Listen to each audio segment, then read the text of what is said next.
নমস্কার, দেখছেন কলকাতা টিভি। আপনাদের সঙ্গে রয়েছি আমি ঋষিকেশ। শুরু করছি নারদ। এসআইআর প্রক্রিয়ায় রাজ্যে ভোটার তালিকা থেকে 91 লক্ষ নাম বাদ। বিবেচনাধীন 60 লক্ষ ভোটারের মধ্যে 27 লক্ষেরও বেশি নাম বাদ। বাদের তালিকায় এগিয়ে মুর্শিদাবাদ, 4.5 লক্ষেরও বেশি নাম বাদ গিয়েছে সেখানে। এরপরেই রয়েছে মালদা ও উত্তর 24 পরগনা। এই নিয়ে শুরু হয়েছে রাজনৈতিক তরজা। দেখুন, নাম তোমায় তুলতেই হবে, সাংবিধানিক অধিকার তুমি কাটতে পারো না। কিন্তু ধারাই বাছাই হয়ে যাওয়া উচিত, বাংলাদেশি মুসলিমের নাম থাকবে না। বিবেচনাধীন ভোটারদের নিষ্পত্তি শেষ করে চূড়ান্ত সাপ্লিমেন্টারি তালিকা প্রকাশ করেছে কমিশন। কমিশনের বিজ্ঞপ্তি অনুযায়ী তালিকা ফ্রিজ হওয়া পর্যন্ত প্রায় 90 লক্ষের বেশি নাম বাদ গিয়েছে। জেলাভিত্তিক পরিসংখ্যানে দেখা যাচ্ছে সবচেয়ে বেশি নাম বাদ পড়েছে মুর্শিদাবাদে। উত্তর 24 পরগনাও রয়েছে তালিকার ওপরের দিকে। এই তালিকা প্রকাশ হতেই শুরু হয়েছে রাজনৈতিক তরজা। মমতা বন্দ্যোপাধ্যায়ের অভিযোগ, পরিকল্পিতভাবে নাম বাদ দেওয়া হয়েছে। তিনি দাবি করেন, সুপ্রিম কোর্টে হস্তক্ষেপ না করলে আরো বেশি নাম বাদ যেত। ওই 60 লক্ষ যেটা লজিস্টিক্যাল ডিসক্রিপেন্সি করে বাদ দিয়েছিল, তার মধ্যে আমি কোর্টে কেস করেছিলাম বলে 32 লক্ষ লোকের নাম উঠেছে। বাদ বাকিটাও আমরা ট্রাইব্যুনালে যাব এবং তুলব যাদেরটা বাদ আছে। আমি আগেও বলেছিলাম, এখনো বলে যাচ্ছি, ডিটেনশন ক্যাম্প করতে দেব না, বাংলার মানুষের গায়ে হাত দিতে দেব না। ইলেকশনের নাম করে তুমি মানুষকে লাইনে দাঁড় করিয়েছ। বাংলাদেশে মুসলিমরা থাকবে না, ঝাড়াই বাছাই হয়ে যাওয়া উচিত দাবি শুভেন্দু অধিকারীর। যে ভারতীয় তার নাম উঠবে, ট্রাইব্যুনালে আবেদন করে। সুপ্রিম কোর্ট তো বলে দিয়েছে, এবার না দিতে পারলে পরের বার দেবে। কিন্তু ধারাই বাছাই হয়ে যাওয়া উচিত, বাংলাদেশি মুসলিমের নাম থাকবে না। সব থেকে বেশি নাম বাদ গেল দাদা মুর্শিদাবাদে, 4.5 লক্ষেরও বেশি। বর্ডার এলাকা, বাংলাদেশের সীমান্ত, বেড়া নেই। সরকারের পক্ষ থেকে দাবি করা উচিত কমিশনের কাছে, বৈধ ভোটারের নাম নথিভুক্ত না হলে নির্বাচন স্থগিত করা হোক, বললেন অধীর। পশ্চিমবঙ্গের মুখ্যমন্ত্রীকে আমি বলবো, দাবি যে আপনি বলেছিলেন যতক্ষণ পর্যন্ত না এসআর প্রক্রিয়া শেষ হবে ততক্ষণ আপনি আপনার নাম তুলবেন না। আমি বলবো বাংলার মুখ্যমন্ত্রী যে আপনার সরকারের পক্ষ থেকে দাবি করা উচিত নির্বাচন কমিশনের কাছে যে যতক্ষণ পর্যন্ত না বঞ্চিত ও বৈধ ভোটার যারা তাদের নাম নথিভুক্ত না হবে ততক্ষণ নির্বাচন স্থগিত রাখা হোক। সিপিআইএম এর অভিযোগ, কেন নাম বাদ গেল তার স্পষ্ট ব্যাখ্যা দিতে পারেনি কমিশন। এটাকে তারা গণতন্ত্রের প্রহসন বলেই দাবি করছে। এখন অব্দি আন্ডার অ্যাডজুডিকেশন থেকে যাদের নাম ডিলিট হয়েছে এমন বহু মানুষের সাথে গতকাল থেকে কথা হয়েছে, এখনো কথা হচ্ছে। 2002 সালে যাদের ম্যাপিং রয়েছে, যাদের বৈধ ভোটার কার্ড রয়েছে, কোনো ক্ষেত্রে তাদের মা ভোটার, কোনো ক্ষেত্রে তাদের বাবা ভোটার, কোনো ক্ষেত্রে তিনি আগে ভোট দিয়েছেন, তারপরেও এই যে নাম বাদ যাওয়া, এবং এখনো অব্দি নির্বাচন কমিশন কোনো কারণ জানাতে পারলো না কেন নাম বাদ গেল, এটা গণতন্ত্রের প্রহসন ছাড়া অন্য কিছু নয়। ভোটের আগে ভোটার তালিকা নিয়ে এখন সবচেয়ে বড় বিতর্ক। কে বাদ, কেন বাদ, এই প্রশ্নেই উত্তপ্ত রাজ্যের রাজনীতি। 90 লক্ষ নাম বাদ, সংখ্যাটা শুধু পরিসংখ্যান নয়, ভোটের অঙ্কও বদলে দিতে পারে। কলকাতা টিভি। আজকে আমরা এই বিষয় নিয়ে আলোচনা করব। একদিকে মমতা বন্দ্যোপাধ্যায় যেমনই কথা বলছেন, শুভেন্দু অধিকারী বলছেন যে বাংলাদেশি মুসলিমদের তাদেরকে থাকা চলবে না, তারা থাকবে না, ঝাড়াই বাছাই হয়ে যাওয়া উচিত, এমনটাই কিন্তু শুভেন্দু অধিকারী তিনিও মনে করছেন। পাশাপাশি অধীর চৌধুরী তিনিও বলছেন যে বৈধ ভোটারের নাম নথিভুক্ত না হলে নির্বাচন স্থগিত রাখা হোক। এরকমই যখন তরজা চলছে তখন দেখা যাচ্ছে যে ট্রাইব্যুনাল গঠন করা হয়েছে। সেই ট্রাইব্যুনালের বাইরে, অর্থাৎ এই মহকুমা শাসক বা অন্যান্য যে সমস্ত জেলাতে কিছু ট্রাইব্যুনাল তৈরি করা হয়েছে, সেখানে বিরাট বিরাট লাইন পড়ছে, বহু মানুষ ভিড় জমাচ্ছেন সেখানে তাদের নাম তোলার জন্য। আজকে এই বিষয় নিয়ে আমরা আলোচনা করব। আমাদের সঙ্গে রয়েছেন তৃণমূল নেতা অশোক দাস, রয়েছেন বিজেপির পক্ষ থেকে জগাই ঘোষ। আপনাদের দুজনকে স্বাগত জানাবো। আমি অশোক দা আপনার কাছে আসবো শুরুতে, যে এই যে প্রায় 91 লক্ষ নাম বাদ গেল এবং 60 লক্ষ বিবেচনাধীন ছিল, তার মধ্যে 27 লক্ষ নাম বাদ। এই মানুষগুলো এবার কি করবেন, কোথায় যাবেন? কারণ প্রথম দফার যে ট্রাইব্যুনাল বা প্রথম দফার যে মনোনয়ন সেটা শেষ হয়ে গিয়েছে, ফলত এখন ভোটার তালিকা ফার্স্ট ফেজের জন্য 152 আসনের যে নির্বাচন হবে ফার্স্ট ফেজ?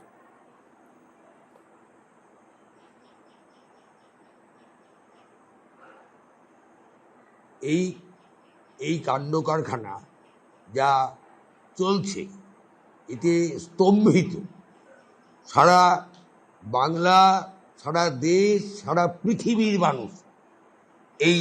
এই রকম জঘন্যতা, যে রাজনৈতিক শুধু মুনাফার জন্য যে এইরকম একটা জঘন্য পথ অবলম্বন করা যায়, সারা পৃথিবী স্তম্ভিত। শুধু একটা ছোট্ট কথা বলবো এই প্রসঙ্গে। বিশ্বকবি রবীন্দ্রনাথ ঠাকুর এই বাংলাকে সারা পৃথিবীর কাছে পৌঁছে দিয়েছিলেন একটা লাইন দিয়ে, হেথায় আর্য হেথায় অনার্য, হিন্দু মুসলমান। আর সেইখানটাই এই কদর্য পদক্ষেপে সারা পৃথিবীর মানুষের কাছে পৌঁছে দিয়েছে ভারতীয় জনতা পার্টি বাংলাকে। পৌঁছে দিল কি, আমরা আজকে অবধি যেটা দাঁড়ালো, আমরা 4.5 লক্ষ বাদ, মুসলমান বাদ, যারা আমার প্রতিবেশী, আমি ছোটবেলা থেকে দেখছি, সেই মানুষগুলো সব বাংলাদেশি রোহিঙ্গা হয়ে গেল। রবীন্দ্রনাথ বিপন্ন, আমরা 4.5 লক্ষ বাদ। আজকে মমতা বন্দ্যোপাধ্যায় জগাইদা কি বলবেন এই যে মুর্শিদাবাদে 4.5 লক্ষ মানুষের নাম বাদ, পাশাপাশি উত্তর 24 পরগনা, মালদা, সেখানে লক্ষ লক্ষ নাম বাদ চলে গেল? নমস্কার, আমি এখানে বলবো দিদিমণি নিজেই বলেছিলেন এসআইআর হতে দেব না, সিএ হতে দেব অশোক দা না, আবার আসো, আমি জগাইদার হতে দেব না। আজকে এসআইআর এ যে সব মানুষ হয়রানি হচ্ছে, একটা বিশেষ সম্প্রদায়কে উনি একেবারে নরকের জলে বিসর্জন করে দিলেন। এটা দিদিমণি সবসময় মালদায় এসে বলেছেন, আমি তো কাউকে আন্দোলন করতে বলিনি, কারোর কথায় কেউ আন্দোলন করলে আমার কিছু বলার নেই।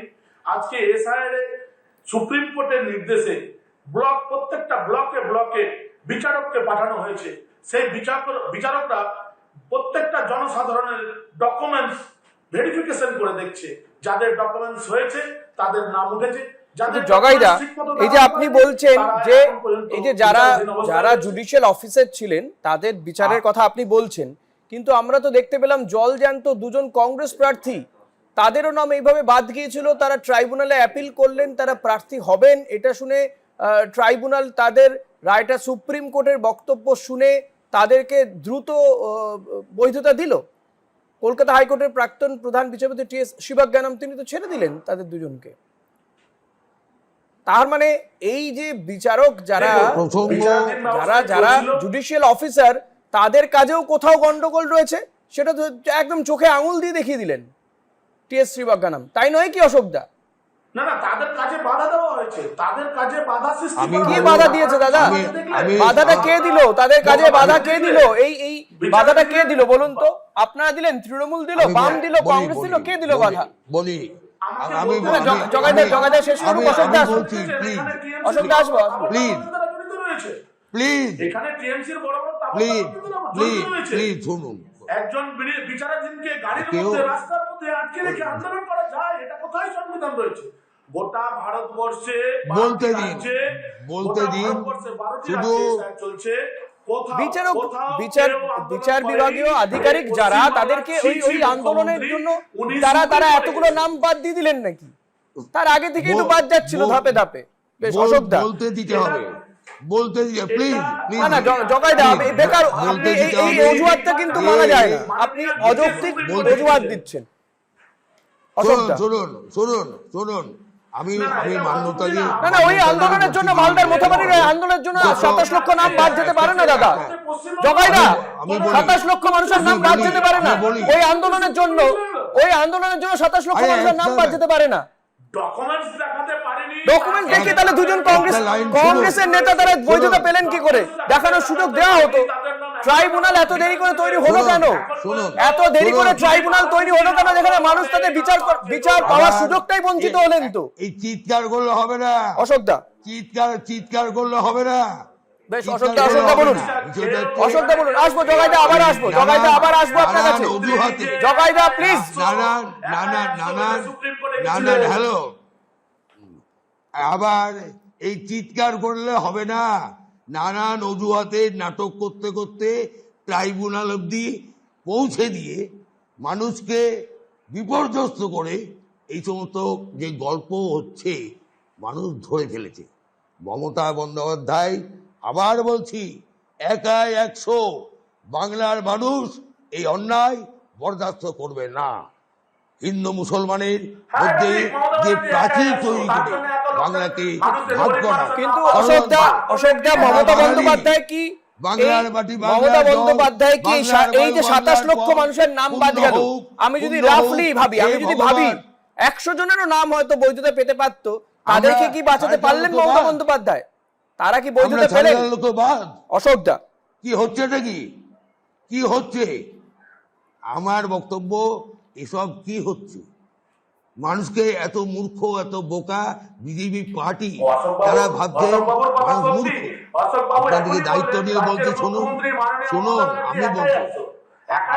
আমি বলছি আবার বলতে যায় না বলি, আপনাদেরকে বলি, আমাদের কথাটাও এক লাইন শুনতে দিতে হবে, মানুষকে শুনতে দিতে হবে। বিষয়টা হচ্ছে যে এই যে বিপর্যস্ত অবস্থায় মানুষগুলো পড়ে আছে, যারা এত বয়স্ক মানুষ, তারা লাইনে দাঁড়িয়ে কাঁদছে, মরে যাচ্ছে, এই হাহাকার পরিস্থিতি তৈরি করেছে কে?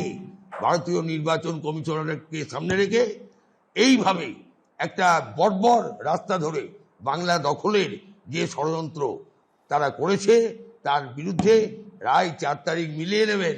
বাংলার মানুষ আবার মমতা ব্যানার্জিকে সামনে রেখে সিপিএম পার্টিকে যেমন করে মুছে দিয়েছে বাংলার মানুষ, বাংলার বুক থেকে জগাইদা, এরপরে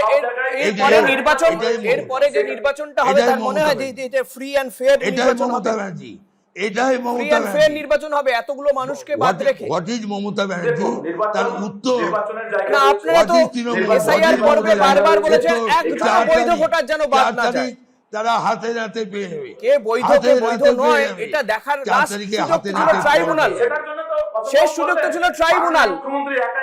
ট্রাইব্যুনালে তো মানুষ যেতেই পারলো না দাদা। শেষ সুযোগ তো ছিল ট্রাইব্যুনাল, সেই ট্রাইব্যুনালে তো মানুষ যেতেই পারলো না। তার আগে ফ্রিজ, তার আগে নিয়ম অনুযায়ী তো ফ্রিজ হয়ে গেল। এগুলো নাটক, এগুলো নাটক, মানুষ ধরে, মানুষ এই নাটক, মানুষ এই ভারতবর্ষের সংবিধানে লজিক্যাল ডিসক্রিপেন্সি নেই দাদা। ভারতবর্ষের সংবিধানের যে প্রচ্ছদ যার আঁকা, সেই নন্দলাল বসুর নাতির নাম বাদ যায়।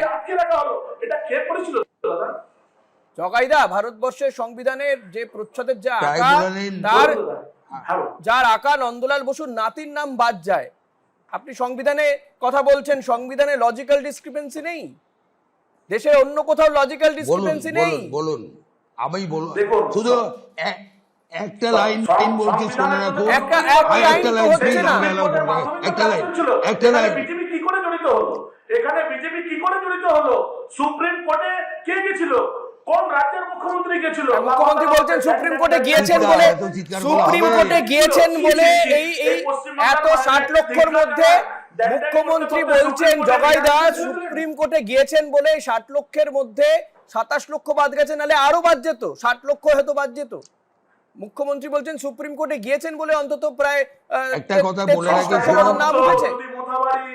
যদি মোথাবাড়ি মুর্শিদাবাদ না হতো, সবটাই নাম উঠে যেত। এটা মমতা ব্যানার্জি নিজে চক্রান্ত করে গরিব মানুষকে বাদ। আচ্ছা, মোথাবাড়ি হলো বলে নাম উঠলো না। বিচারকরা কাজ ছেড়ে পালিয়ে গেছিলেন, জুডিশিয়াল অফিসাররা কাজ ছেড়ে পালিয়ে গেছিলেন। মোথাবাড়ির ঘটনা কবে হয়েছিল? তার আগে তো তালিকা প্রকাশ হয়ে গেছে অলরেডি। তারপরে কত তালিকা প্রকাশ হয়েছে? তারপরে কত তালিকা প্রকাশ হয়েছে? দাদা, এই যুক্তি কেউ মানবে না। জগাইদা, এই যুক্তি আপনারা কেউ মানবেন না। অশোকদা বলুন, এই মানুষগুলোর পাশে আপনারা কিভাবে থাকলেন না? আপনারা বলে এলেন এতদিন ধরে আপনারা পাশে ছিলেন। বেশ বেশ, জগাইদা প্লিজ, অশোকদা সিনিয়র মানুষ, একটু আমরা ওনাকে রেসপেক্ট দিয়ে বলি। অশোকদা, আপনারা বলেছিলেন যে এই মানুষগুলোর পাশে আপনারা থাকবেন, থাকলেন কোথায়? শেষ থাকতে পারলেন? দায়িত্ব আবার নিশ্চয়ই থাকবো। বলছি সেটা হচ্ছে একটা কথা, দায়িত্ব নিয়ে বলছি, সবাইকে শুনুন। সেটা হচ্ছে যে জওয়ান ভাইরা বাংলায় আসছে উত্তরপ্রদেশ থেকে ফৌজের গাড়ি নিয়ে, তারা ফিরে যাওয়ার পর তাদের বাড়ির লোকেরা বলবে কোথায় গেছিলে, বলবে বাঙ্গাল গিয়া, কেয়া দেখা, বলবে বাংলার একটা গ্রাম থেকে একটা গ্রামে গিয়ে দেখলাম একটা পাড়ায় মসজিদে আজান হচ্ছে আল্লাহু আকবর, তা আরেকটা পাড়ায় মন্দিরের ঘণ্টার ধ্বনি হচ্ছে, সেখানে মন্ত্রোচ্চারণ হচ্ছে। একটা অদ্ভুত বাংলা দেখে এলাম। মমতা বন্দ্যোপাধ্যায় রবীন্দ্রনাথের সেই লাইন দিয়ে, নজরুলের সেই লাইন দিয়ে আমরা বলবো মোরা একই বৃন্তে দুটি হিন্দু, এটা বিভাজন করার একটা ষড়যন্ত্র। বাংলা দখল এভাবে হয় না। মানুষের যে আমাদের ঐক্য গরিমা, সেটাকে এইভাবে নষ্ট করা যায় না। আমরা এখানে সবাই মেলবন্ধনের গৌরবে আমরা বেঁচে আছি, সেই ঐতিহ্যকে আমরা ভেঙে দেবো, এটা হতে পারে না। মানুষকে মূর্খ ভাবার একটা লিমিট আছে, সব লিমিটকে ছাড়িয়ে গিয়ে এত জগাইদা দেখুন, দুর্যোগের আমরা মানুষের আমরা উপর আমরা নাবিশ্বাস জগাইদা আজও আমরা জেলায় জেলায় কিন্তু আজকে এই ছবি দেখতে পাচ্ছি, মানুষ লম্বা লাইনে দাঁড়িয়ে রয়েছেন, তারা অ্যাপিল করছেন, কিন্তু তারা জানেন যে তাদের আর এই অন্তত ফার্স্ট দফায় যারা ভোট দেওয়ার কথা ছিল, যাদের নামটা বাদ গিয়েছে, তারা আর ভোট দিতে পারবেন না। অন্তত আমাদের সিইও তো তাই বলছেন, মনোজ আগরওয়াল। এখন সুপ্রিম কোর্ট যদি 13 তারিখে আবার নতুন করে সিদ্ধান্ত নেন তো আলাদা বিষয়। এখানে আমার সিনিয়র লিডার অশোক বাবু রয়েছেন। অশোক বাবু বলছেন অশোক বাবু একটু ষড়যন্ত্র করা হয়েছে, আপনারা বাংলা দখলের জন্য এটা সামগ্রিকভাবে ষড়যন্ত্র।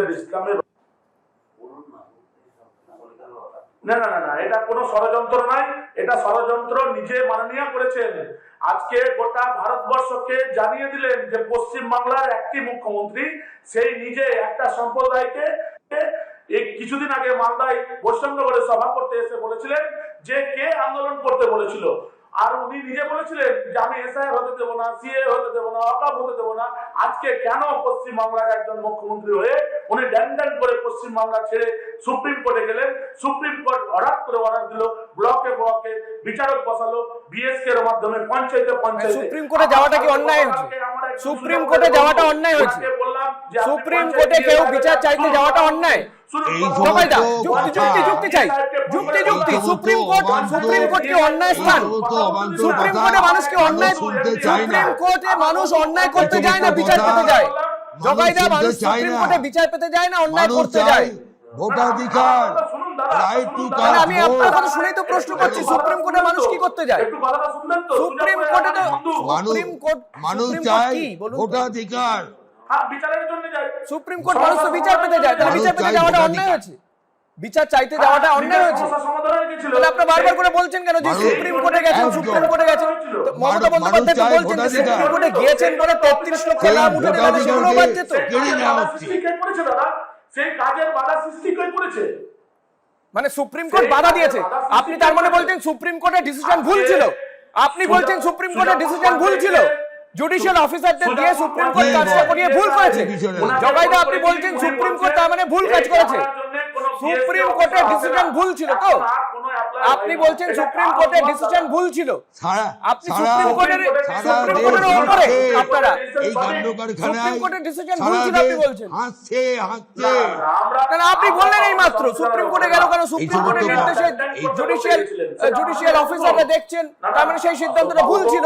অশোক বাবু তো বক্তব্যের শুরুতেই বলেছেন যে মাননীয় 100% সঠিক, 100% সঠিক। তার জন্য আজকে ভোটারদের, গরিব মানুষের এই অবস্থা, জনসাধারণের এই অবস্থা। এই অবস্থার জন্য আপনারা দায়ী অশোক দা? বিজেপি বলছে আপনারা দায়ী। শুনুন শেষ করবেন, দ্রুত শেষ করুন অশোক দা। অশোক দা, বিজেপি বলছে আপনারা দায়ী এই অবস্থার জন্য, মানুষের এই দুরবস্থার জন্য আপনারা দায়ী। ওরা বলার কিছু নাই, ওদের মানুষকে বিভ্রান্ত করতে করতে ট্রাইব্যুনাল অব্দি নিয়ে এসছে। আর ভোটের কদিন বাকি আছে, 4 তারিখের পর দেখবেন চাটিবাটি গুটিয়ে ওরা বাংলা ছেড়ে চলে গেছে। আজকে আর সময় নেই, আমাদের অনুষ্ঠান শেষ করতে হবে। অশোক দা, জগাইদা, আপনাদের দুজনকেই ধন্যবাদ জানাবো। সত্যি মানুষ বিভ্রান্ত হয়ে পড়েছেন এবং তারা ট্রাইব্যুনালের দ্বারস্থ হচ্ছেন। দেখা যাক এরপরে কি হয়, সুপ্রিম কোর্টের উপরে ভরসা রাখতে হবে। আজ এখানেই শেষ করছি, দেখতে থাকুন কলকাতা টিভি রাত দিন 7।